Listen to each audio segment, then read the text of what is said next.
श्रीगुरुभ्यो नमः। हरि ओम। श्री महागणाधिपतये नमः। श्री महासरस्वत्यै नमः। श्रीगुरुभ्यो नमः। हरि ओम। रामगुणाभिराम रघुराम पराक्रम भीम जानकी राम प्रपन्न राम बुधरंजित नाम सुधाम राम श्रीराम दुरंत दुर्भर विराम निष्काम यटंसु भक्ति मनसा गुरुपादमुलाश्रयं पुमा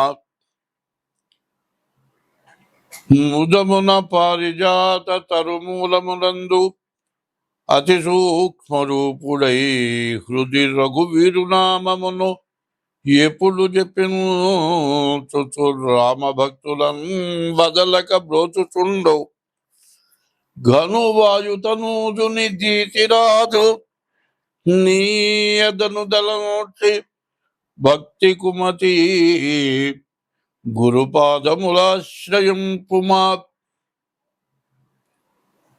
ఇప్పుడు 2025 సంవత్సరం మార్చి 30 తారీఖు లోపల నుంచే పరిస్థితులన్నీ మారిపోయినాయి. మరి యుద్ధాలు, కుట్రలు, కుతంత్రాలు, కుటుంబంలో కలహాలు, భార్యాభర్తల కలహాలు, తండ్రి బిడ్డల కలహాలు, మరి చేసే ఉద్యోగం చోట కలహాలు, దేశ విదేశాల్లో యుద్ధాలు, ఇట్లా రకరకాలుగా వస్తున్నాయి. ఇట్లా ఉంటే ఎవరికి వాళ్ళు ఏమనుకుంటున్నారు, నా జాతకం బాగలేదు, నాకు ఎప్పుడు ఈ బాధలు పోతాయి, నా జాతకం ఏమిటి అని ప్రతి వాళ్ళు కూడా జాతకాలు అడుగుతున్నారు, చెబుతున్నాం. ఎన్ని చెప్పినా బాధలు పెరుగుతున్నాయి. ఈ బాధలు ఎందుకు వస్తున్నాయి, ఎట్లా వస్తున్నాయి అనేది నేను ముందుగానే జనవరి నెలలోనే చెప్పాను. ముందు చాలా ఘోరాతి ఘోరాలు రాబోతున్నాయి. షడ్గ్రహ కూటమి రాబోతోంది. దీనివల్ల చాలా సమస్యలు వస్తాయి. ఈ సంవత్సరం పాపగ్రహాల యొక్క అధికారం ఎక్కువగా ఉన్నది. అందరూ ఇబ్బందులు పడతారు, జాగ్రత్త పడండి అని నేను ముందుగా చెబితే, మాస ఫలాలు చెప్పమంటే ఎందుకయ్యా ఇదంతా చెబుతావు, మాకు అవసరమైంది చెప్పు, ఇవన్నీ ఎవరికి కావాలి అని కొంతమంది నాకు ఫోన్ చేశారు. ఇప్పుడు నేను చెప్పేది ఏమిటంటే, మంచి అనేది చెబుతాం కానీ చెడు అనేది మాత్రం చెప్పం. చెడు ఉంటే దాన్ని పోగొట్టుకునే మార్గం చెబుతాం కానీ చెడు వచ్చే మార్గం చెప్పాం. దాన్ని వికటంగా కొంతమంది మాట్లాడారు. సరే, నాకు అనవసరం లేని పంచాంగంలో ఎవరి రాసులు ఎట్లా ఉన్నాయి ఇవి చెప్పాను. ఎన్ని చేసినా, జాతకాలు చూసినా, జాతకాల్లో దానికి తగినటువంటి దోషాల కోసం పూజలు చేసినా కష్టాలు మాత్రం పోవట్లా. ఇది ఎందుకు కష్టాలు వస్తున్నాయి అంటే, ఒక్క ఉదాహరణ చెబుతా. మనకు వచ్చేది నెలకు ఒక 50,000 వస్తుంది అనుకోండి. ఒక నెలలో 2 లక్షల రూపాయలు అప్పు తెచ్చి ఖర్చు పెట్టాం. అప్పుడు ఈ 2 లక్షల రూపాయలు కొన్ని నెలలు తీరిస్తే కానీ సంవత్సరానికి కూడా తీరుస్తామో లేదో అర్థం కాదు. అట్లా ఇబ్బంది పడటం సహజమేగా. అదేవిధంగా విదేశాల్లో యుద్ధాలు వచ్చినాయి. ఆ యుద్ధాలు వచ్చినప్పుడు ఏమైంది, విపరీతమైన ఖర్చు వచ్చింది. అన్ని దేశాలు సహకారం చేసినాయి. అందువల్ల ప్రతి వస్తువు మీద విపరీతమైన రేట్లు పెరిగినాయి. ఈ రేట్లు పెరిగితే అందరికీ అది అవసరం, ఇబ్బంది అయింది. ఇప్పుడు గ్యాస్ పెరుగుతోంది, అట్లాగే పెట్రోల్ పెరుగుతోంది, డీజిల్ పెరుగుతోంది, మరి కరెంటు బండ్లు వచ్చినాయి, కరెంటు కూడా పెరుగుతోంది. ఇది నిత్యావసర వస్తువుల్లో మరి ఏ వస్తువు మన ఇంటికి చేరాలన్నా ఎక్కడ పండిన పంట అక్కడే ఉంది కదా, ఇంకో చోటికి పోవాలి. అవి రావాలంటే లగేజీ ఖర్చులు ఉన్నాయి. ఇట్లా ప్రతి వస్తువు పెరిగింది. దీనికి తోడు విపరీతమైన వరదలు 2 నెలల పాటు. ఒక రోజంటూ ఖాళీ లేకుండా, ఒకరోజు ఖాళీ ఉన్నా ఇంకో రోజు బాగా పగలు లేకపోతే రాత్రి, రాత్రి లేకపోతే పగలు, ఈ విధంగా విపరీతమైన వర్షాలు, వరదలు. దీనివల్ల బీభత్సం అంతా కుళ్ళిపోయి, కొన్ని జీవరాశులు నీళ్ళలో పడి చచ్చిపోయి, నదులు పొంగిపోయి, దీనివల్ల రకరకాలైన వ్యాధులు వచ్చి, దోమకాటు పెరిగి, మరి తిండి వరకే కష్టంగా ఉంది. ఇప్పుడు ప్రైవేటుగా పనిచేసుకునే వాళ్ళు ఉన్నారు, బజార్లో బండి పెట్టి టిఫిన్ బండి వేస్తాడు. ఈ వర్షానికి వేసినా అమ్ముడు పోదు. అమ్ముడు పోతేనే అసలు కూడా చాలదు, మొత్తం అమ్ముడు పోవట్లేదు, మొత్తం దిబ్బలా బారేసుకుంటున్నారు. ఇట్లా కొంత నష్టం జరుగుతుంది కాదండి. ఎక్కడో టిఫిన్ చేస్తే ఎవరికో వాంతులు విరోచనాలు వచ్చినాయి, బలాంతో టిఫిన్ చేస్తే వచ్చిందని ఎప్పటికైనా మొత్తం బంద్, హోటల్తో సహా బంద్. ఇట్లా అయితే ఏమవుతుంది, డాక్టర్లు ఏం చెబుతున్నారు, వండినట్లు ఇంట్లోనే వేడి ఆహారం తినండి, కాచిన నీళ్లు తాగండి ఇట్లా చెబుతూ ఉంటే, తిండి తింటే ఖర్చు కంటే వ్యాధికి ఎక్కువ ఖర్చు అవుతుంది. ఇంటి యజమానికి వ్యాధి వస్తే వాడి ఇంట్లో కూర్చుంటే వాడి సంపాదన లేకపోతే ఇంకా ఖర్చు పెరుగుతుంది. ఇట్లా రకరకాలైన బాధలు పడ్డాం. ఇవన్నీ ఎందుకు వచ్చినాయంటే, మనకు ఒక్క దుర్గుణం ఉంది. మనకంటే పైవాడిని చూసి మనం ఎట్లా బాగుపడతాం, వాడికంటే మనం ముందుకు ఎట్లా పెడతాం, ఇది ఒక ఆలోచన. అనుకుంటే అయ్యే పనే కాదు. ఎవడైనా సరే బాగుండాలి అనుకుంటే మనకంటే తక్కువ వాడిని చూసి, అయ్యో వాడికంటే మనం బాగున్నాం, మనంతుంటూ ఒక పూటన వాడి పెడదాం అనే ఉద్దేశం మనకు కావాలి. ఇప్పుడు అట్లా లేదు. ప్రతివాడికి మనకంటే ఎక్కువగా ఉన్న వాళ్ళలాగా మనం కావాలి, మనం ఎక్కువ సంపాదించుకోవాలి, బాగా ముందుకెళ్ళాలి. ఇట్లాంటి కోరిక వల్ల అందరూ నష్టపడుతున్నారు. అదే కాదు, ఒక ఉద్యోగి ఉన్నాడు, ఒక పెద్ద ఒక కంపెనీ ఏదో వ్యాపార సంస్థలో పనిచేస్తున్నాడు గుమస్తా, వాడికి నెల జీతం మొత్తం ఇవ్వరు, నెల 15 రోజులు అయిన తర్వాత ఇస్తారు. ఆ నెల 15 రోజులు అయిన తర్వాత కూడా 20 రోజులు జీతం ఇస్తారు. పోయిన నెల 15 రోజులు, ఈ నెల 15 రోజులు, 30 రోజులు జీతం ఆపుకుంటాడు. ఇట్లా జీతం ఆపుతూ ఆపుతూ ఆపుతూ ఒక 4 నెలలు, 5 నెలలు, 6 నెలలు జీతం ఆపుతాడు. తీరా జీతం ఇవ్వయా, నీ ఇష్టమైతే ఉండు లేకపోతే పోవయా అంటాడు. పోదా అంటే 5 నెలలు, 6 నెలల జీతం రావాలి, ఇంకా ఇస్తాడు, ఇంకా ఇస్తాడు, ఇంకా ఇస్తాడని వీడు ఎదురు చూస్తాడు. చివరికి ఏం చేస్తాడు, వేరే కంపెనీ పెడతాడు, ఇంతమందిని ఎగ్గొట్టేస్తాడు, వీళ్ళ డబ్బులు మొత్తం మిగుల్చుకుంటాడు. ఈ విధంగా దురాగతంగా సంపాదిస్తున్నారు. సంపాదించేవాళ్ళు దుర్మార్గంగా సంపాదిస్తున్నారు. మరి నెల జీతానికి పనిచేసి కష్టపడేవాడు, వాడికి జీతాలు రాక ఉద్యోగం పోయి ఎట్లా బతకాలి, ఇట్లాంటి పరిస్థితులన్నీ వచ్చినాయి.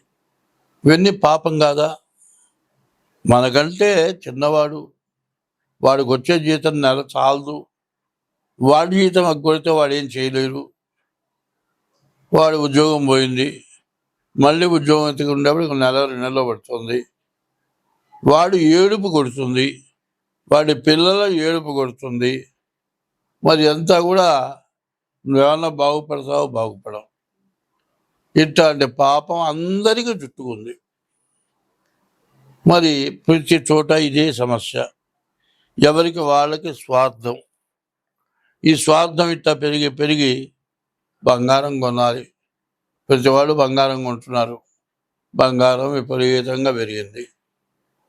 ఇట్లా తయారైపోవడం చేత చాలా బాధలు ఎక్కువైనాయి, అనారోగ్యాలు ఎక్కువైనాయి, మనశ్శాంతి లేకుండా పోయింది. ఇది ఎట్లా పోతుంది, ఎవరికి వాళ్ళకి అది బాధ. తర్వాత కంపెనీ ఎత్తేసేసి వీళ్ళ నిలగొట్టి వేరే కంపెనీ పెడదామంటే మధ్యలో గ్యాప్ వస్తుంది. ఆ మధ్యలో గ్యాప్ వచ్చి మళ్ళీ నువ్వు కొత్త వ్యాపారం పెట్టంగానే పాతవాళ్ళ లాంటి వాళ్ళు పనిచేసేవాళ్ళు నీకు దొరకరు. నీ వ్యాపారం కుంటుపడుతుంది. ఇట్లా సమస్యలు ఎక్కువైపోయి ప్రతి వాళ్ళు కూడా చాలా బాధలు పడుతున్నారు. ఒకప్పుడు మా తాతలు, మా ముత్తాతల దగ్గర నుంచి ఇప్పుడు వ్యాసుడు భాగవతం రాశాడు. దాన్ని తెలుగులోకి పోతన గారు రాశాడు. ఆ పోతన భాగవతంలో కొన్ని ఉన్నాయి. గ్రహశాంతులు చేసినా పోనివి కొన్ని పోతాయి. ఎట్లా అంటే కృష్ణ జననం పారాయణ చేస్తే పిల్లలు లేని వాళ్ళకి పిల్లలు పుడతారు. మరి రుక్మిణీ కళ్యాణం పారాయణ చేస్తే పెళ్లి కాని వాళ్ళకి పెళ్ళి అవుతుంది. ప్రహ్లాద చరిత్ర పారాయణ చేస్తే పెద్దవాళ్ళు చేసినటువంటి మహాపాపాలు మొత్తం నశించిపోతాయి. వాళ్ళు మోక్షానికి పోతారు. వాళ్ళు పోతారు, మనం మోక్షానికి పోతాం. ఇంకా గజేంద్ర మోక్షం ఉంది. మనం చేసుకున్న పాపకర్మంతో ఏదో రకమైన కుటుంబ బాధలు ఎక్కువైపోయి సంపాదించినా చాలక, ఎంత సంపాదించినా ఎవరికి మనశ్శాంతి ఇంట్లో లేకుండా బాగా సంపాదించి అందరినీ పోషించే వాడికే బాధలు కలుగుతున్నాయి. పీక్కు తింటున్నారు. ఇటువంటి బాధలన్నీ పోవటానికి గజేంద్ర మోక్షం అనేది ఉంటుంది. అది పారాయణ చేసేవాళ్ళు. ఇది మా తాత ముత్తాతల దగ్గర నుంచి పారాయణ చేస్తున్నారు. నేను 2003లో మరి అప్పటికే చాలా బాధలు పడ్డాను. యాక్సిడెంట్లు అయినాయి, ఆపరేషన్లు అయినాయి. ఈ టైంలో నా రెండో కొడుకు 2003 సంవత్సరంలో పోయినాడు. పోయినప్పుడు వాళ్ళందరిలో ఆఖరి పిల్లవాడు, మంచి విద్యావంతుడు, నాకంటే గొప్ప, ఇప్పుడు నాకున్న విద్య కంటే వాడి గొప్ప విద్య మరి 23 ఏళ్ళకే వచ్చింది. వాడిని ఈరోజు కూడా మర్చిపోలేను. ఇప్పుడు కూడా ఏదైనా చెబుతుంటే వాడి పేరు ఎత్తితే మనస్సు ఇదివరకు చాలా బాధపడేది. రుణానుబంధ రూపేణ పశుపత్ని సుతాలయాహారి, రుణం తీర్చుకున్నాడు, వెళ్ళిపోయినాడు. వాడికి నీ రుణము, నాకు వాడి రుణం అయిపోయింది అనేటువంటి స్థితికి వచ్చాను. ఎందుకంటే 80 సంవత్సరాలు వచ్చింది, చివరి దశకు వచ్చాను. ఇక చివరి దశ. ఈ దశలో కొడుకు కోసమో, కుటుంబం కోసమో, డబ్బుల కోసమో బాధపడటం కాదు. ఇప్పుడు కావాల్సింది ఏమిటంటే ఎప్పుడు కూడా దైవ సాన్నిధ్యం చేరాలి, దైవాన్ని పూజించాలి. దానివల్ల మన బాధలు పోతాయనే ఉద్దేశంతో 2003 నుంచి గజేంద్ర మోక్షం పారాయణ చేయటం మొదలుపెట్టా. ఇప్పుడు నా ఆస్తి మొత్తం పిల్లలకి రాసేసా. నాకెవరు రూపాయి ఇచ్చేవాళ్ళు లేరు. రూపాయి కాదు, ఒరే బయటికి పోయి ఏదైనా కూరగాయలు తెచ్చిపెట్టరా అంటే తెచ్చిపెట్టే దిక్కు లేరు. ఇట్లాంటి పరిస్థితుల్లో నేను ఎట్లా బతకాలి? ఈ గజేంద్ర మోక్షం పారాయణ చేసిన తర్వాత ఇవాళ నాకు బతుకు తిరుగు మార్గం వచ్చింది. 80 ఏళ్ళు వచ్చినా నాకు ఏ దిగులు లేదు. ఎందుకంటే కావాల్సిన వస్తున్నాయి. ఎవరిని చేయిదా పడగాల్సిన పని లేదు. నా జీవితం మొత్తం ఇట్లాగే ఉంది. ఎవరికన్నా పెట్టా కానీ ఇట్లా చేజాపరా, అట్లాంటి పరిస్థితి వస్తుందేమనుకున్నా. మరి గజేంద్ర మోక్షం పారాయణ చేసిన తర్వాత అంతా అయిపోయింది. ఇక నా పని అయిపోయింది. ఎవరు నన్ను చూసేవాళ్ళు లేరు. 2003లో ఎట్లా బతకాలి? చివరికి నేనేం దొంగతనం చేయలేను, ఎవరిని మోసం చేయలేను, అడుక్కొని తిందాం అనుకున్నా. కానీ అది లేకుండా ఇవాళ మార్గం భగవంతుడు ఇచ్చాడు. నేను బతుకుతున్నాను, నాకే బాధ లేదు. ఇప్పుడున్న పరిస్థితుల్లో ఈ 25 నుంచి 27 వరకు, 2025 నుంచి 2027 వరకు కూడా గ్రహస్థితులు పూర్తిగా బాగాలేవు. అందువల్ల జనానికి బాధలు ఎక్కువ అవుతున్నాయి. ఈ బాధలు పోవాలంటే గజేంద్ర మోక్షం ఒక్కటే మార్గం అనే ఉద్దేశంతో ఈ గజేంద్ర మోక్షం మీరు చేయాలంటే చాలా కష్టం. ఎందుకంటే అది చాలా కష్టంగా ఉంటుంది. కొన్ని పదాలు మరి సప్తశతి అని పారాయణ ఉంది. దాంట్లో భార్యాం రక్షతు భైరవీం అని ఉంది. నా భార్యని రక్షించమని అర్థం. వాడు అక్షరం పొరపాటు పడి భార్యాం భక్షతు భైరవేమన్నాడు, నా భార్యని తినన్నాడు, అమ్మవారు తినేసింది. అట్లా కొన్ని కఠిన పదాలు ఉంటాయి. కాబట్టి దీంతో కూడా పోతన గారు రాసిన భాగవతంలో కూడా కఠిన పదాలు ఉన్నాయి. అవి ఎట్లా ఉన్నాయంటే, అమ్మవారు విష్ణుమూర్తి వెళ్ళిపోతుంటే ఎక్కడికి వెళ్తున్నావని అడగటం ఒక పద్యం ఉంది. అడిగేదనని కడువని జనునడిగిన తన మగడు నుడుగడని నడయుడుగున్ వెడనెడ సిరిముడి తడబడ నడుగిడు తిరిమ నడుగిడు నెడలనుంది. మరి ఇట్లాంటి పదాలు చాలా కష్టంగా ఉంటాయి.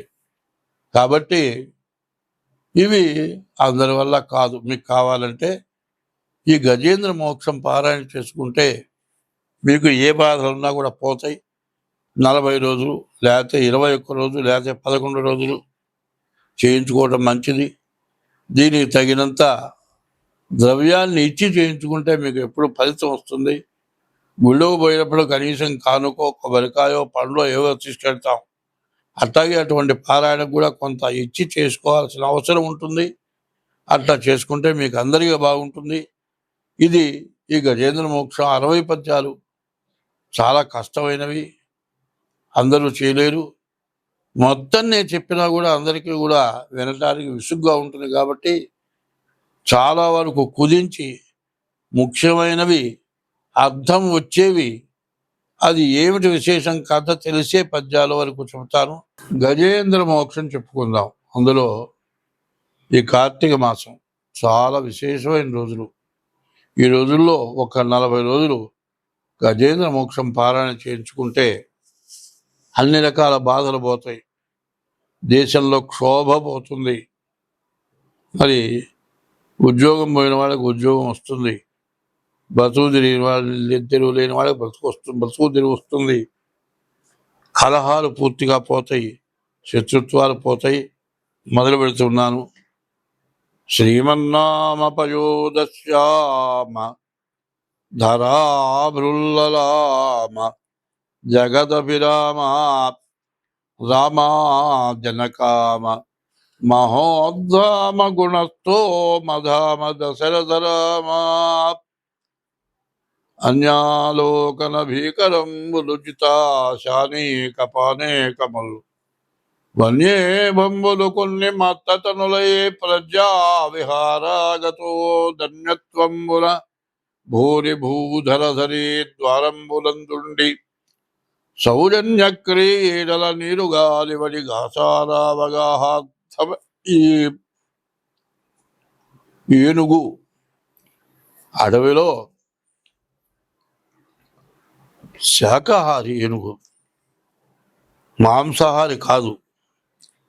అందరికీ కూడా మంచిదానిగా, అందరి మేలు కోరేదానిగా అడవిలో ఉండే మృగాలన్నీ కూడా ఆ ఏనుగును పూజించేవి, ఏనుగు దగ్గర చెప్పినట్లు వినేవి. అయితే ఏనుగు గనక కోపం వస్తే పెద్ద పెద్ద వృక్షాలు కూడా తొండంతో అట్లా మేలేసి కదిలిచ్చి వేళ్లతో సహా ఊడబేకి ఆ చెట్లు కూడా నేలకేసి కొడుతుంది. ఎవరు బతకరు, దుమ్ము రేగిపోతుంది, కొండరాళ్ళు కూడా పడిపోతాయి, దుల్లొచ్చేస్తుంది. అటువంటి ఏనుగ ఆడ ఏనుగులతో కలిసి యవ్వనంలో ఆనందంగా బయలుదేరినాయి కొన్ని ఆడ ఏనుగులు, ఒక ఏనుగ, మగ ఏనుగ. ఈ వెళ్ళేటప్పుడు మొత్తం దుమ్ము రేగిపోతుంది, ఎక్కడెక్కడ జీవరాశులు పారిపోయినాయి. మరి సింహం ఏనుగ మెదడు తింటుందంటారు. అటువంటి సింహానికి కూడా భయం పుట్టింది. ఎందుకంటే ఏనుగ విజృంభిస్తే ఏ జీవరాశి కూడా తట్టుకోలేదు. అన్నీ పోయి ఎక్కడో దాక్కున్నాయి, ఆనందంగా ఆడుకుంటున్నాయి మగ ఏనుగ ఆడ ఏనుగలు. మనం కూడా మగవాళ్ళు కూడా ఇప్పుడు ఆడ మనిషి మగ మనిషి పెళ్ళయిన తర్వాత భార్యాభర్త ఇద్దరు కూడా విహారయాత్రకి వెళ్తారు. వెళ్ళి అక్కడ ఎంతో ఆనందంగా ఏవేవో వాళ్ళు ఇష్టం వచ్చినట్లుగా ప్రవర్తిస్తారు. అట్లా ఏనుగా, మగ ఏనుగా, ఆడ ఏనుగులు అన్నీ అమ్మడబడ్డాయి. మరి అట్లా ఆనందంగా వెళుతూ ఉండగా దారిలో ఒక చెరువు కనపడ్డది. ఈ మోగ ఏనుగ చెరువులో దిగినాయి. దాంతోపాటు ఆడ ఏనుగులు కూడా బయలుదేరినాయి, మొత్తం చెరువులో దిగినాయి. నీళ్లు తొండంతో పీల్చి మరి బాగా కిందికి ఫ్రెషర్గా వదిలి నీరంతా కూడా కలుషితం చేసి ఆడుకొని ఏనుగుల గందరగోళం చెరువంతా చేసినాయి. ఆ టైంలో ఎక్కడ చూసినా ఆగమాగంగా ఉంది. అటగా అంచంగరణీ విభుండునవ పుల్లాం భోజకల్హాదమున్ నటదిందీవరవాదమున్ గమట మీనగ్రాహ దుర్వారమున్ వటహింతాళల సాల సాల సుమనోవల్లి కుటీ తీరమున్ చెటులో దూతమరాళ చక్రవక సంచారంబుగా సారమున్. ఏనుగులన్నీ కూడా ఇష్టానుసారంగా తిరిగి ఆ చెరువులో ఆటలాడుతూ ఉండగా చెరువులో మొసళ్ళు ఉంటాయి. ఒక మొసలు వచ్చి ఈ ఏనుగ కాలు పట్టుకుంది. ఈ ఏనుగు ఎట్లా ఉందంటే బాగా బలంగా ఉంది. అసలు పెద్ద పెద్ద చెట్లే నా దగ్గర బతకలేదు, ఇదేవైతే నా కాలు పట్టుకుంది అని గట్టిగా లాగి ఇసిరి కొట్టింది. ఇసిరి కొడితే కాలే పోయింది, కానీ మొసలు మాత్రం వదలలే. కాలంతా కూడా నొప్పి చేసింది. వడిదప్పించి కరీంద్రుడు నిరుదకరం వెత్తి వ్రేజ నీరాటంబున్ బొడబడగినట్లు జలముల కడిబడి బట్టి పూర్వ పదయుగళంబులు. కాలుతో ఇసిరి కొడితే కాలు పట్టుకొని ఉంది, మొసలి వదల్లా, ఇంకా తిప్పలపడది. కరిదిగొచ్చు మకరి సరిసికి కరిదరికి మకరిదిగుచు గరి కరి వెరయను కరికి మకరికి గరి భరమన ఇట్ల తలకు తల బటుల దరి పడన్. ఏనుగ ఇసిరి కొడుతోంది, మొసల బట్టు లాగుతోంది, ఏనుగు ఒడ్డు లాగుతోంది, మళ్ళీ మొసలు లోపల లాగుతోంది. ఇక కొన్ని సంవత్సరాలు, 1000 సంవత్సరాలు గడిచింది. ఈ ఆడ ఏనుగులు చూసి చూసి చూసి ఇది అయిపోయింది. తిండి లేదు, నీళ్ళు లేవు, ఆహారం లేదు. ఈ మొగ ఏనుగ శుష్కించిపోయింది, ముసిల్ది అయిపోయింది, కళ్ళలన్నీ కూడా కరిగిపోయినాయి, ఎముకలు బయటపడ్డాయి. ఈ ఆడ ఏనుగులు చూసినాయి. ఎప్పుడు కూడా వృద్ధాప్యం వచ్చిన తర్వాత ఆడ మనిషి కూడా మగవాడి మీద చీదర పుడుతుంది దానికి. అంతకుముందు మాత్రం మగవాడు కావాలి, వృద్ధాప్యం వచ్చిన తర్వాత మగవాడు ఆడ మనిషికి అవసరం లేదు. చీదరించుకుంది. ఈ ఆడ ఏనుగులన్నీ కూడా ఎటు అటు వెళ్ళిపోయినాయి. మకరితో ఓడబోరు మాతంగ విభుని నొక్కరుని దించిపోవ కాళ్ళు రాక కోరి చూచుచుండే గుంజరీ యూధంబు మగలు తగులుగా రెమవుగవలకును జీవనంబుదనకు జీవనం వయ్యుంట నలవు చరమునంత కక్కి మకరముప్పెడస్య మతే బమల్లమ్ము బహుళ పక్ష సీత భానుపగిది. ఇప్పుడు కూడా ఏనుగా ముసలు ఎట్టా ఉందో, మగ ఏనుగా ఆడ ఏనుగా ఎట్టా ఉన్నాయి, బాగా బలంగా. మరి యవ్వనంలో ఆడ ఏనుగుకి ఉపయోగపడినంత కాలం కూడా వెంబడబడ్డాయి. ఇప్పుడు కూడా జరుగుతుంది అదే. మగవాడు బాగా సంపాదించినప్పుడు, బాగా డబ్బులు ఉన్నప్పుడు, వాడికి దానికి ఏది కావాలన్నా ఇచ్చినంతసేపు మొగుడు కావాలి. తర్వాత ఆ మగవాడి దగ్గర డబ్బులు లేకపోతే పోరా అని వాడిని వదిలిపెట్టి వెళ్ళిపోవటం. ఇప్పుడు జనం కూడా చేస్తున్న పని అదే. అయితే ధర్మం ఏమిటంటే, యవ్వనంలో పెళ్లి చేసుకున్న తర్వాత సంతానం కలిగేటప్పటికీ ఆడ మనిషికి మగ మనిషికి కూడా శక్తి తగ్గుతుంది, కష్టం పెరుగుతుంది, ఈ పిల్లల్ని పోషించే భారం పెరుగుతుంది, వచ్చే ఆదాయం చాలదు. ఇద్దరు ఉండగా అయితే జలసా ఖర్చు పెట్టుకున్నారు. తను తినాలి, మొగుడు తినాలి, భార్య తినాలి, పిల్లలు తినాలి, పిల్లలకు గుడ్డలు కావాలి, పిల్లలు చదువు కావాలి. మరి తల్లిదండ్రులు కూడా వీళ్ళని అట్లా పెంచితేగా వీళ్ళు కూడా పిల్లల్ని పెంచాల్సి వచ్చింది. వచ్చే ఆదాయం చాలటలేదు, కోరికలేమో ఎక్కువ అవుతున్నాయి. ఇట్లా ఎక్కువ ఇచ్చి వీడు బతికిరాడు. ఒకప్పుడు గంజి పోసుకు తిన్నా కూడా మొగుడు పెళ్ళాం ఎవరికి వాళ్ళు ఉండకుండా, ఎవరిష్టానుసారంగా తిరగబడకుండా ఒకళ్ళకొకళ్ళకు కలిసి కట్టుబాటుగా ఉన్నారు. ఆడమనిషి ఇట్లా ఉండడానికి కారణం ఏమిటంటే అన్నం తింటే ఏమీ కాదండి, ఆహారం వరకు ఇబ్బంది లేదు, లేకపోతే ఎవరైనా పెడతారు. ఇప్పుడు ఏదైనా ఉద్యోగంలో ప్రమోషన్ వచ్చిందండి, ఆదాయం బాగా వచ్చిందండి, మరి ఆ రోజు నుండి డిన్నర్ వీళ్ళందరికీ కూడా ఏమిటంటే అందరూ హోటల్కి పోతారు. ఇక తాగటం, మందు తాగటం. ముందు విందది, తర్వాత మందు అవుతుంది. ఈ మందు మనిషికి రోగాన్ని పెంచుతుంది. ఈ వచ్చే ఆదాయం తాగటానికి మొదలుపెట్టేప్పుడు ఏ మూల చాలదు. వీడు తాగుబోతే ఎప్పుడైతే అయినాడో ఆడ మనిషి మగవాడిని వదిలిపెట్టి వెళ్ళిపోయే పరిస్థితి వస్తుంది. వాడి దారిన వాడు ఇంకో దాన్ని తీసుకెళ్తాడు. ఈ విధానం ఈమె పెళ్లి చేసుకొని వెళ్ళిపోతుంది. పిల్లలేమో నాయనమ్మ తాత దగ్గర ఉంటారు. మరి ఎవరు చూస్తారు వీళ్ళని? ముసలాళ్ళు చేతనంత వరకు చూస్తారు. చివరికి వచ్చేప్పటికి వాళ్ళ పిల్లల్ని అనాథ శరణాలయాల్లో ఉంచుతున్నారు. ఇంకా లేకపోతే తల్లిదండ్రులు కూడా అనాథ శరణాలయాల్లో పడిస్తున్నారు. మరి కుటుంబ కలహాలు ఇవే అంటాను. ఇట్లాంటి కుటుంబ కలహాలు ఎక్కువైపోయి బాధపడటం జరుగుతుంది. ఈ కుటుంబ కలహాలకి, భార్యాభర్తల ప్రతికూలతకి ఈ గజేంద్ర మోక్షం బాగా పనిచేస్తుంది. ఎట్లా ఈ మొసలి బాధ ఎట్లా పోవాలి? మొసలెవరు? చేసుకున్న పెళ్ళాం కాకుండా ఇంకో తెచ్చి వేధించినట్లే వేధిస్తోంది మొసలంటే. మరి భార్యాభర్తలని ఎడబాపేది మొసలి. మగవాడు ఇంట్లో ఉన్న భార్యను వదిలిపెట్టి పరస్త్రీ వ్యామోహమే మొసలి కింద లెక్క వేయాలి. అది వదలటంలే. ఎట్లా వదిలించుకోవాలి?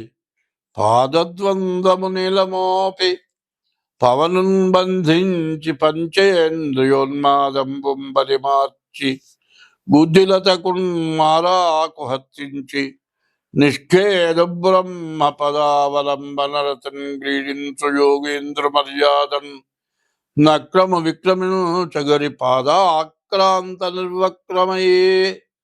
అడవిలో పులులు, సింహాలు, మొసళ్ళు, ఏనుగలు, మరి రకరకాలైన జీవరాశులు, పాములు, తేళ్లు, మండ్రగబ్బలు, మరి కొండ చెరువులు ఎన్నో ఉంటాయి. అట్లాంటి చోట్ల తపస్సు చేసుకునే వాళ్ళు కూడా అడవిలో ఉంటారు. ఆ తపస్సు చేసుకునే వాళ్ళని చూసి ఏనుగు అనుకుంటోంది, వాళ్ళు గాలి స్తంభింపజేసి సంవత్సరాల పాటు అట్లాగే కూర్చుంటున్నారు. ఒంటి మీద పాములు బాకినా, చీమలు బాకినా, మట్టి వచ్చబడ్డా, ఆకులు వచ్చబడ్డా ఏమి తెలియకుండా అట్లా కూర్చుంటున్నారు. దేవుడు ఎక్కడున్నాడో వాళ్ళు వెతుకుతున్నారు, నేను తెలుసుకోలేకపోయినాను అని రెండు కాళ్ళు గట్టిగా నేలకి బిగించి మునీశ్వరులు ఎట్లా తపస్సు చేస్తున్నారో బలవంత కూడగట్టి ఒక్కసారి ఆ నదిలో నుంచి ఆ మొసల్ని వదిలించుకోవాలని గట్టిగా ఆ చెరువులోంచి ఒక్క అడుగు ముందుకేసింది. కానీ అది ఎంత బలంగా అడుగు ముందుకేసిందో దానికి 10 రెట్లు బలంగా మొసలి మళ్ళీ లోపల లాగింది. అట్లా అయ్యేటప్పటికీ అలయక సొలయక వేసట నొలయక కరిమకరి తోడను దండత రాత్రులు సంధ్యలు దివసంబులు సలిపెన్ బురొక్క 1000 సంవత్సరములు. మిగతా ఆడ ఏనుగులన్నీ వెళ్ళిపోయినాయి. అప్పుడు తను అనుకుంటోంది, ఇదే ఒక పెద్ద ప్రపంచం, ఈ ఆడ ఏనుగులతో నా జీవితం ఆనందంగా గడుస్తుంది అనుకున్నాను. ఏమైంది? ఎంతసేపు ఒక్క క్షణభంగురం ఈ నదిలో ఆడాం, ఇంతలోగా మొసలు పట్టుకుంది, నన్ను పిక్కు తింటోంది. ఆడ ఏనుగులన్నీ ఎవరి దారిలో ఆడిపోయినాయి. ఇక నా సంగతి ఏమిటి? నాకెవరు తోడు? ఎవరు తోడులేరే. నేను ఒక్కడిని లాగుతున్నాను. ఆ ఆడ ఏనుగులు కూడా కలిసి వచ్చేలా అయితే ముసలిని తప్పించుకునేదాన్నేమో. చేయలే. నాతో అవసరం తీర్చుకున్నారు అందరూ. నా అవసరం తీరిపోయింది. నన్ను పలకరించే వాళ్ళు ఎవరు లేరు. నన్ను ఒడ్డున వేసేవాళ్ళు ఎవరు లేరు. ఇక నా గతి ఏమిటి? పృథుశక్తిన్ గజమా జలగ్రహముతో బెక్కేండ్లు పోరాడి సంసిదిలంబై తనలావుబై వైరి బలముంజించి మిథ్యా మనోరథమింకేటికి దీనిగల్వ సరిపోరంజాలరాదంచు సవ్యధమయీ ఇట్లను పూర్వ పుణ్యబల దివ్యజ్ఞాన సంపత్తితో ఇక నేనేమీ చేయలేను. నా శక్తి అంతా అయిపోయింది. నా శక్తి ఉన్నంతకాలం నన్ను వాడుకున్నారు. నా శక్తి అయిపోయిన తర్వాత అందరూ వదిలేశారు. నన్ను రక్షించేవాళ్ళు ఎవరు? ఏ రూపంబున దీనిగల్తు ఇతమీ దేవేల్పు జింతింతు ఎవ్వారింజీరుదు ఎవరంటమిక ఇవారి ప్రచారోత్తమం వారిం పొందగు వారలెవ్వరఖిల వ్యాపార పారాయణులు లేరే మృక్కెదా దిక్కుమాలిన మొరాలింపన్ర పుణ్యాత్మకులు. ఎవరైనా పుణ్యాత్ములు, పుణ్యం అనేది చేసేటువంటి వాళ్ళు ఎవరైనా గనక ఉంటే నన్నొచ్చి రక్షించాలి. నేను ప్రార్థిస్తున్నాను. నాతో అవసరం తీర్చుకున్న వాళ్ళందరూ నన్ను వదిలేశారు. ఎవరైనా పుణ్యం చేసుకునేవాళ్ళు, అయ్యో పాపం అనేవాళ్ళు, నేను బాధపడుతున్నాను అనేవాళ్ళు ఎవరైనా నన్ను రక్షించాలి. నానానేకపయూధముల్ వనములో నన్ పెద్ద కాలంబు సన్మానింపందశలక్ష కోటి కరణీనాదుండనయ్యుండి మద్దానాంబ పరిపుష్ట చందన రసాంతఛాయలందుండలేకి నీదాశ ఇటేల వచ్చిది భయం బెట్లో గదే ఈశ్వరా. నేను అడవిలో అనేక సంవత్సరాలు 1,00,00,000 కోటి 10 లక్షల కోట్ల జీవరాశులన్నీ నన్ను పట్టుకొని నాతో బతికినాయి. నేను ఎట్లా చెబితే అట్లా విన్నాయి. ఇప్పుడు నేను పిలిస్తే పలికే దిక్కులేరు. ఏమిటి నా పరిస్థితి అని ఈ విధంగా దుఃఖపడుతూ ఎవ్వని చేజనించు జగమెవ్వనిలో పలనుండు లీనమై ఎవ్వని యందుడిందు పరమేశ్వరుడెవ్వడు మూల కారణం వెవ్వడనాది మధ్యలయుడెవ్వడు సర్వముదానయైన వాడెవ్వడు వారినా ఆత్మభువనీశ్వరునే శరణంబు వేడదం. దేవుడనేవాడు ఉన్నాడు అని మాత్రం వింటున్నా. దేవుణ్ణి అందరూ పూజిస్తున్నారు, కానీ ఎవరికీ కనపడలా. కనపడకపోయినా కూడా మనకు అవసరం వచ్చినప్పుడు అవసరాలు తీరుస్తున్నాడు. అట్లాంటి దేవుడు నాకు అవసరం తీర్చాలని కోరుకుంటున్నా. ఒక పరి జగములు వెలినడి ఒక పరి లోపలికి గునుచును భయముతానయి సకలార్ధ సాక్షియగునయ్య కలంకుని ఆత్మమూలు నర్దిందలతం. జనాన్ని చంపుతున్నాడు, పుట్టిస్తున్నాడు, మళ్ళీ చంపుతున్నాడు, పుట్టిస్తున్నాడు. అనేక జన్మలు ఎత్తుతున్నాం. ఇవన్నీ కూడా ఆయనే చేస్తున్నాడంటారు. లోకంబులు లోకేశులు లోకస్తులు తెగిన తుది నలోకంబగు పెంజీగటిగవ్వల ఎవ్వండే కాకృతి వెలుగునతనినే సేవింతున్. ఇంత 1,00,000 కోట్ల జనాల్ని, మరి 84 లక్షల జీవరాశుల్ని పుట్టిస్తున్నాడు, పోషిస్తున్నాడు, పెంచుతున్నాడు, మళ్ళీ ముంచుతున్నాడు. ఆయన ఎవరు? ఆయన కోసం నేను ప్రార్థిస్తున్నాను. ముక్త సంగులైన మునులు దిదృక్షులు సర్వభూతహితులు సాధు చిత్తులు అసదృశ వ్రతాఢ్యులై కొల్తురెవ్వరి దివ్య పదము వాడు దిక్కు నాకు.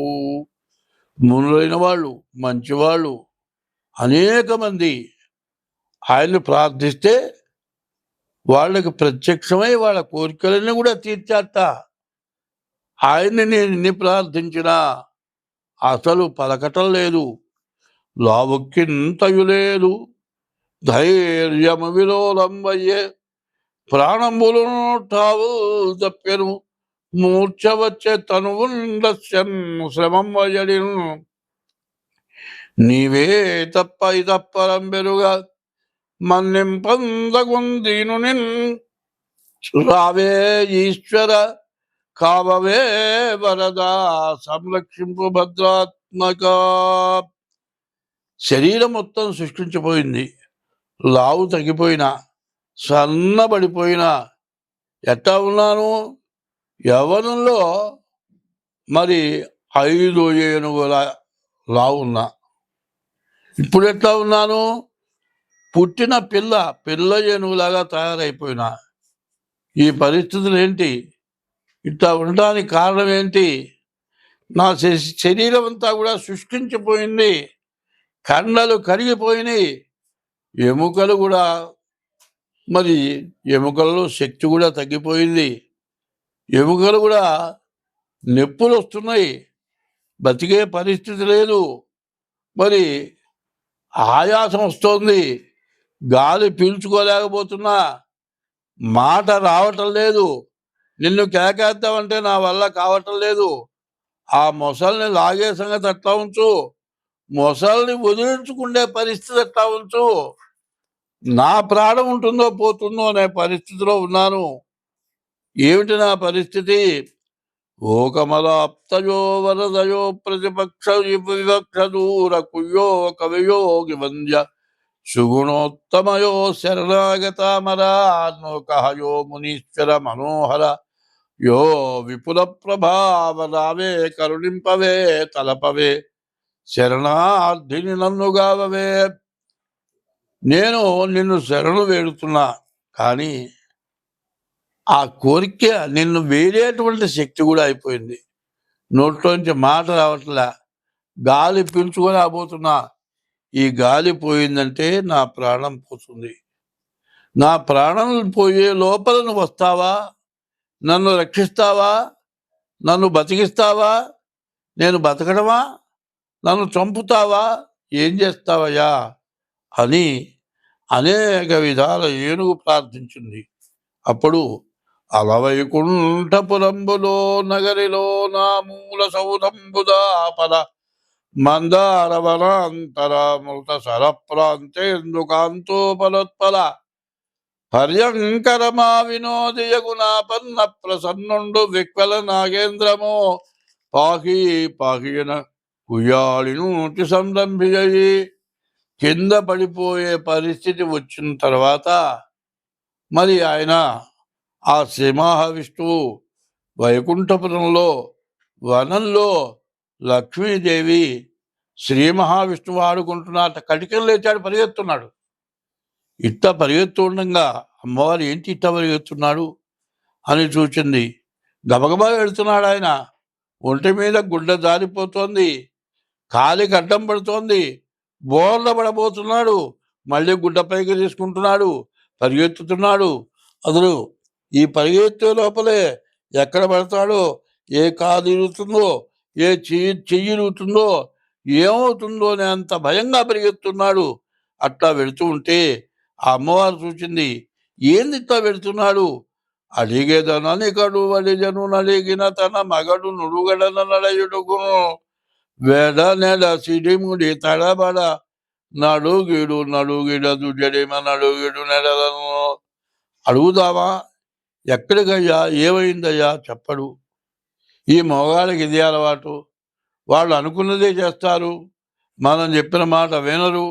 ఏమిటి పరిగెత్తడం అని అమ్మవారు విష్ణుమూర్తి వెనకాడితే అమ్మవారు పరిగెత్తుతోంది.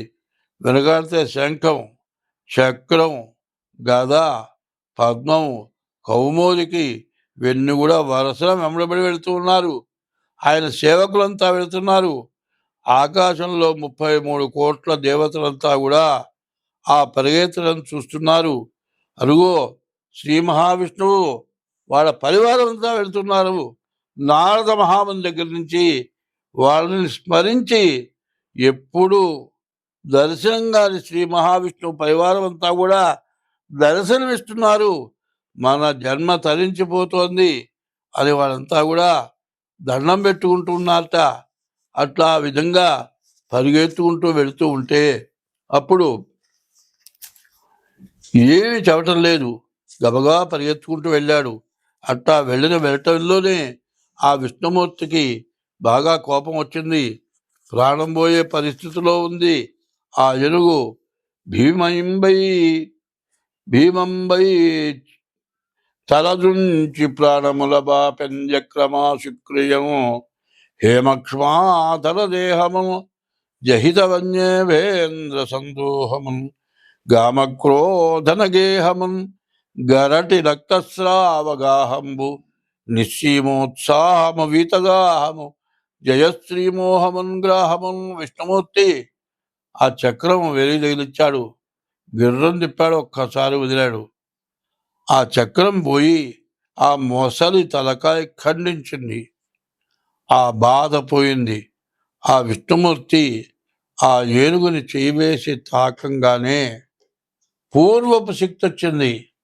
మళ్ళీ ఆడ ఏనుగులు ఎక్కడున్నాయి, ఎప్పుడు పోదాం అనే పరిస్థితి వచ్చి ఆ విష్ణుమూర్తి కాళ్ళ మీద పడి ఏనుగ కళ్ళమ్మ నీళ్లు పెట్టుకొని, ఇక నాకేమవుతాయా, నీవు నన్ను నీలో చేర్చుకొని దండం పెట్టిందట. అప్పుడు ఆయన అన్నాడు, అప్పుడే కాలేదు, ఇంకా జీవితం కొన్నాళ్ళు గడవాలి, నువ్వు మళ్ళీ అడవిలో రాజుగా ఉండాలి, చివరికి నువ్వు నా వాహనం అవుతావని చెప్పగానే చాలా సంతోషపడ్డది. తర్వాత మిగతా మొసళ్ళన్నీ కూడా పక్కకు పోయి దాక్కున్నాయి. మరి ఎప్పుడైతే విష్ణుమూర్తి ఆ మొసలిని ఖండించాడు, ఆయన ప్రాణం విష్ణువులో ఆ మొసలి ప్రాణం విష్ణుమూర్తిలో ఏకమై లోపలికి పోయింది. విష్ణుమూర్తిలో కలిసిపోయింది ఆ మొసలి ప్రాణి. మరి ఆ టైంలో దుర్మార్గులకేమో లోపల కడుపులో ఆవేదన కలిగింది. ఆ ఆవేదన ఎటువంటి ఆవేదన అంటే కడుపులో మంటలు, ఎక్కడలేని ఆవేదన, తట్టుకోలేని బాధ కలిగిందిట. మంచి వాళ్ళకి విపరీతమైన ఆనందం కలిగిందిట. అది కాకుండా మరి చల్లటి గాలి వచ్చిందిట, మంచి పుష్పవర్షం కురిసిందిట, నదులన్నీ పొంగినయిట, ఉప్పొంగినయిట. దేవతలంతా కూడా ఆనందించారట. అందరూ కూడా ప్రార్థించారట. ఎట్లా ప్రార్థించారు? కర్మతంత్రుడగుచు కమలాక్షు గొల్చుచు నోభయ నియత వృత్తి నుండనేని చెడును కర్మమెల్ల శిథిలమై మెల్లన ప్రబలమైన విష్ణు భక్తి చెడదు. ఎవరైనా సరే తను, తన భార్య, తన పిల్లలు, తన తల్లిదండ్రులు, తన చుట్టూ ఉన్న పరివారం, వాళ్ళకెవరికీ కూడా ఇబ్బంది కలగకుండా వాళ్ళని జాగ్రత్తగా చూసుకుంటూ, ధర్మంగా సంపాదించుకుంటూ, ధర్మ రక్షణ చేస్తూ, ఎవరికి ఇబ్బంది కలగకుండా కూడా ప్రవర్తిస్తూ, ఎప్పుడూ కూడా ప్రతిరోజు తన కర్మ, పురాకృత కర్మ ఏదైనా ఉంటే దానిని అనుభవిస్తూ, మంచి కర్మ కానీ చెడు కర్మ కానీ అనుభవిస్తూ, జీవితం మొత్తం ఆ పరమేశ్వరుణ్ణి, ఆ శ్రీ మహావిష్ణువుని ప్రార్థిస్తూ ఎవరైతే ఉంటారో, చెడుగరులు హరులు ధనములు చెడుదులు నిజ సతులు సుతులు చెడు చెనటులకును జడకమును నెర సుగుణులకు జడని పదార్థములు విష్ణు సేవా నిరతులు. మనల్ని అనేక మంది దుర్మార్గులు హింసిస్తారు, కానీ దాంతో మనం చెడిపోవట్లే. కొన్నాళ్ళు మనల్ని వేధిస్తారు, తర్వాత వాళ్ళ కర్మ వాళ్ళు అనుభవిస్తారు. అట్లాగే మరి మనం మాత్రం ఎప్పుడు కూడా ఎవరికి అపకారం చేయకుండా ఉంటే మనని ఎప్పుడు కూడా ఆ శ్రీ మహావిష్ణువు, ఆ భగవంతుడు రక్షిస్తాట. దీనులగు యాలింపను దీనుల రక్షింప మేలు దీవన పొందను దీనావన నీ గొప్పను దీనపరాధీన దేవదేవ మహేశ. దిక్కులేని వాళ్ళని, దీనులైన వాళ్ళని, బతకటం చేతగాని వాళ్ళని ఎవరైతే ఉన్నారో వాళ్ళంతా ఆయన ప్రార్థిస్తే వాళ్ళకి ఏమీ లోటు లేకుండా చూస్తాడని గజేంద్ర మోక్షంలో ఉంది. గజరాజ మోక్షణంబును నిజముగా పఠించునట్టి నియత ఆత్మనకు గజరాజవరదుడిచ్చును గజ తురగ చందనములు కైవల్యంబుల్. రోజు 2 పూట్ల ఈ గజేంద్ర మోక్షాన్ని పారాయణ ఎవరైతే చేస్తారో వాళ్ళకి ఆ పరమేశ్వరుడు ఏనుగని పోషించడం అంటే కాదు, కష్టంట. మరియు కొడుకును కానీ వాడిని పోషిస్తుంటే వాడిని చేయకుండా కూర్చున్నారే, నిన్ను ఏనుగుని కట్టువేసుకున్నాను అంటారు. ఏనుగు తేలికైంది కాదు, చచ్చినా లక్షే బతికినా లక్ష ఏనుగా. అంత విశేషమైంది ఏనుగా. ఏనుగుతో మాత్రం పోషించకూడదు, మనిషిని మాట్లాడకూడదు. తిరిగేవాడిని ఏనుగు అంటున్నారు, తప్పది. మరి ఆ ఏనుగ ఆఖరికి చర్మం కానీ, ఆఖరికి ఏనుగకు ఉండేటువంటి ఎముకలు కానీ అన్నీ ఉపయోగపడేవి. అటువంటి గజేంద్ర మోక్షాన్ని ఎవరైతే పారాయణ చేస్తారో వాళ్ళకి ఐశ్వర్యం వస్తుంది, ధనాలు, ఆయుధాలు, మరి వాహనాలు అన్నీ వస్తాయి. జీవితంలో లోటు లేకుండా అన్నీ రావటమే కాక మోక్షాన్ని కూడా ఇస్తారట.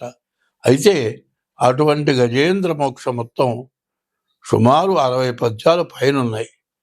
ఇవన్నీ చెబుతూ ఉంటే వినటం చాలాసేపు పడుతుంది, విసుగ్గా ఉంటుంది. ముఖ్యమైన దాన్నే చెప్పాను నేను ఇప్పుడు, అంతవరకే చేశాను.